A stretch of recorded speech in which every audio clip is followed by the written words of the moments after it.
Tallahassee, Florida. Governor Ron DeSantis is getting the same mockery he previously aimed at his opponents for kissing the ring of former President Donald Trump. A few days prior to Tuesday's New Hampshire primary, Governor DeSantis frequently mocked fellow Republicans for their deference to Mr. Trump before withdrawing from the race. "You can be the worst Republican in America, but if you kiss the ring, he'll think you're great," the governor of Florida said in Ankeny, Iowa, before the caucuses in that state.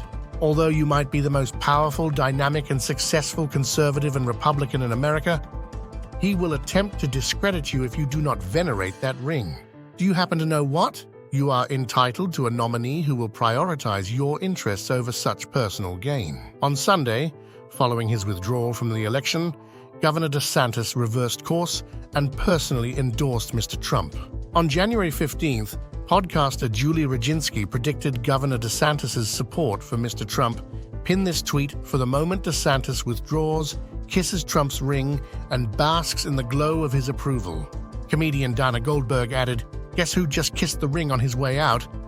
They are all pathetic." In reference to Governor DeSantis' pre-Iowa remarks about Mr. Trump, former GOP Senate staffer Amanda Carpenter wrote on January 15th, "There ought to be a word or phrase to describe how candidates, primarily out of frustration, finally get honest when it's too late." Joe Trippi, a strategist for the Democrats, remarked, "DeSantis' withdrawal demonstrates that no candidate withdraws from the race because they cannot win. They withdraw from the race due to financial constraints.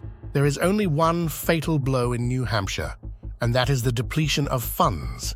Trump, according to former MSNBC presenter Mehdi Hasan, referred to Ted Cruz's father as a murderer and his wife as ugly.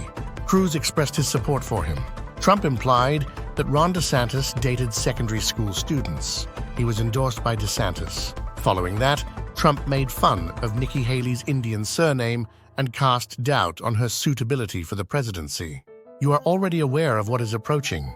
Having failed to persuade Republican primary voters that it was time to move on from Mr. Trump, Governor DeSantis decided to withdraw from the race on Sunday. On his way out, he endorsed the former president.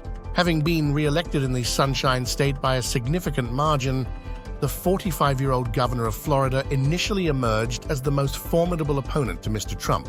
Rick Wilson, a former Republican strategist and co-founder of the Lincoln Project, was among those who always considered his campaign doomed. Mr. Wilson further characterized Mr. DeSantis as the antithesis of political charisma and stated, "The initial notion that Ron DeSantis was an exceptional campaigner was quickly disproven." Mr. Wilson said about Governor DeSantis weeks before the end of his race, "Without a doubt, the worst-performing, best-funded primary candidate I've seen in a long time." Follow us for more news.